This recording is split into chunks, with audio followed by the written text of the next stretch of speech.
지금 당신의 마음은 평온하시가요? 우리는 세계가 부러워하는 가장 화려하고 풍요로운 나라에 살고 있습니다. 고개를 돌리는 곳마다 눈부신 네온 사인이 가득하죠. 손가락 하나만 움직이면 전 세계의 모든 편리함을 방 안에서 누릴 수 있는 시대입니다. 하지만 이상하게도 우리의 마음은 점점 더 허기지고 가난해집니다. 아침에 눈을 떠 밤에 잠들 때까지 단 한순간도 마음 편히 쉬어본 적이 없다고 느낍니다. 남들보다 더 좋은 아파트에 살아야 하고 남들보다 더 멋진 자동차를 타야 하며 내 자녀는 남들의 자녀보다 더 앞서 나가야 한다는 보이지 않는 압박에 시달리죠. 손에 쥔 스마트폰을 켜면 세상에서 가장 행복하고 부유한 사람들의 일상이 파도처럼 쏟아집니다. 그 화려한 화면을 한참 바라보다가 문득 거울 속의 내 모습을 보면 끝없는 초라함과 무력감이 밀려오기도 합니다. 도대체 우리는 무엇을 위해서 이토록 숨가쁘게 아등바등 살아가고 있는 걸까요? 왜 열심히 살면 살수록 가슴 한구석의 공허함은 더 커져만 가는 걸까요? 이 슬프고도 지독한 질문에 대해 100년 전 독일의 한 깊은 숲속에서 평생을 바쳐 해답을 찾은 철학자가 있습니다. 그의 이름은 마르틴 하이데거입니다. 그는 현대인들이 겪는 이 고질적인 마음의 병을 이미 완벽하게 예견하고 있었습니다. 인류 역사를 뒤흔든 이 천재 철학자는 인간이 왜 불행해지는지 그 본질을 파헤쳤죠. 그의 이야기를 깊이 이해하기 위해서는 먼저 그가 살았던 특별한 공간으로 떠나야 합니다. 그는 대학 교수라는 화려한 명성과 도시의 안락함을 뒤로하고 독일 남부의 흑림이라는 깊은 숲속으로 걸어 들어갔습니다.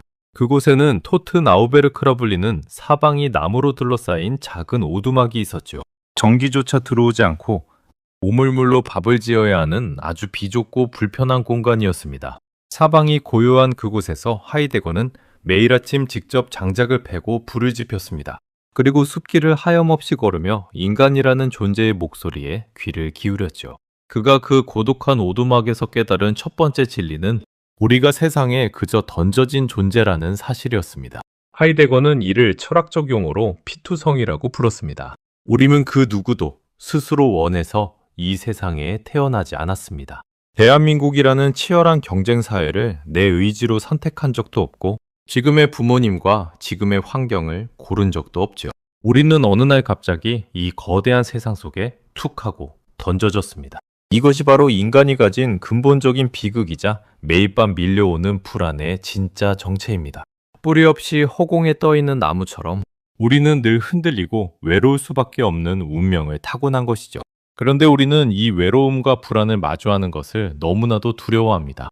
불안이 찾아올 때마다 우리는 아주 쉽고도 달콤한 도망처를 찾게 됩니다. 하이데거는 우리가 도망쳐 들어간 그곳을 세인의 세계라고 불렀습니다. 세인이란 내 주관 없이 남들의 생각대로 살아가는 익명의 군중을 의미합니다. 즉, 내가 아닌 그들의 뜻대로 살아가는 상태이죠. 가만히 우리의 일상을 돌아보십시오. 우리는 과연 내 의지대로 살아가고 있을까요? 아니면 남들의 눈치와 기준에 맞춰 마지못해 살아가고 있을까요? 우리는 옷 한 벌을 살 때도 유행을 따르고 음식점 하나를 고를 때도 타인의 별점을 확인합니다. 결혼은 몇 살에 해야 하고 집은 몇 평이어야 하며 직장은 어느 정도 수준이어야 안전한지 세상이 정해놓은 거대한 평균의 공식에 나를 끼워 맞춥니다.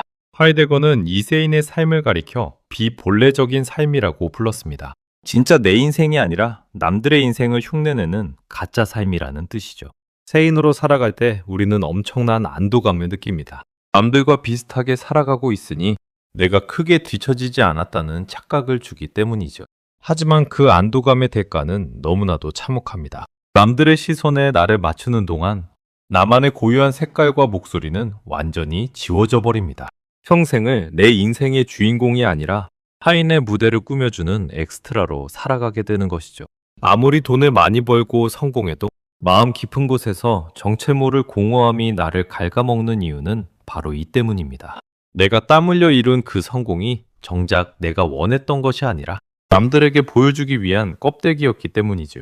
하이데거는 현대 문명이 발달할수록 인간이 더욱더 심각하게 세인으로 전락할 것이라 경고했습니다. 기술이 발전할수록 사람들은 눈앞의 편리함에 눈이 멀어 자신이 누구인지 스스로 생각할 능력을 잃어버립니다. 지금의 대한민국이 정확히 그렇지 않습니까? 우리는 아침에 눈을 뜨자마자 스마트폰을 확인합니다. 알고리즘이 추천해주는 자극적인 영상을 멍하니 바라보고 남들이 좋다고 말하는 물건을 소비하며 하루를 보냅니다. 내 영혼과 깊이 대화할 시간은 단 1분도 가지지 않으면서 타인의 화려한 일상에는 온종일 마음을 빼앗깁니다. 이렇게 나를 잃어버린 채 살아가는 우리에게 하이데거는 아주 충격적인 해결책을 제시합니다.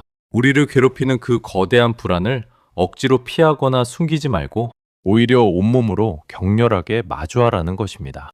우리는 보통 불안을 치료해야 할 질병이나 지워야 할 부정적인 감정으로 생각합니다.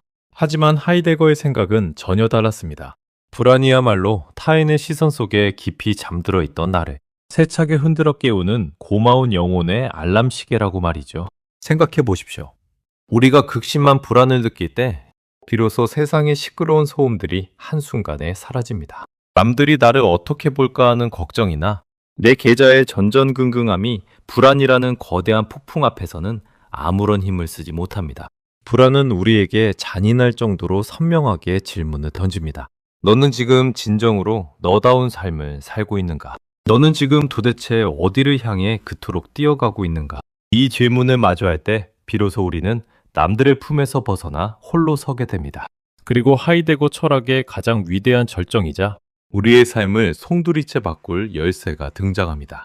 그것은 바로 죽음이라는 거울입니다. 하이데거는 인간을 가리켜 죽음을 향해 나아가는 존재라고 정의했습니다. 이 세상 그 어떤 권력자도, 이 세상 그 어떤 자산가도 죽음이라는 절대적인 종착지만큼은 결코 피할 수 없습니다. 그리고 그 죽음의 순간에는 그 누구도 나의 죽음을 대신해 줄 수 없죠.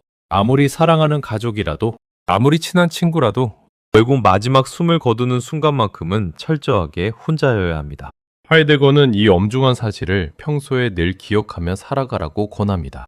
그것을 죽음으로의 선구라고 부르죠. 내가 언젠가 반드시 죽을 수밖에 없는 유한한 존재임을 매 순간 온전히 직시하라는 뜻입니다. 죽음을 기억하라는 말은 결코 인생을 포기하라거나 허무주의에 빠지라는 패배적인 조언이 아닙니다. 오히려 그 반대이죠.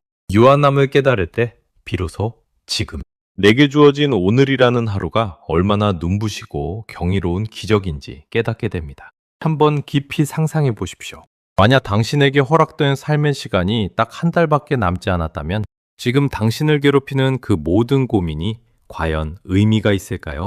이웃집이 어떤 아파트로 이사를 가는지, 직장 상사가 나에게 어떤 기분 나쁜 말을 했는지, 주변 사람들의 평판이 어떤지가 과연 내 남은 한 달의 시간보다 중요할까요? 절대 그렇지 않을 것입니다.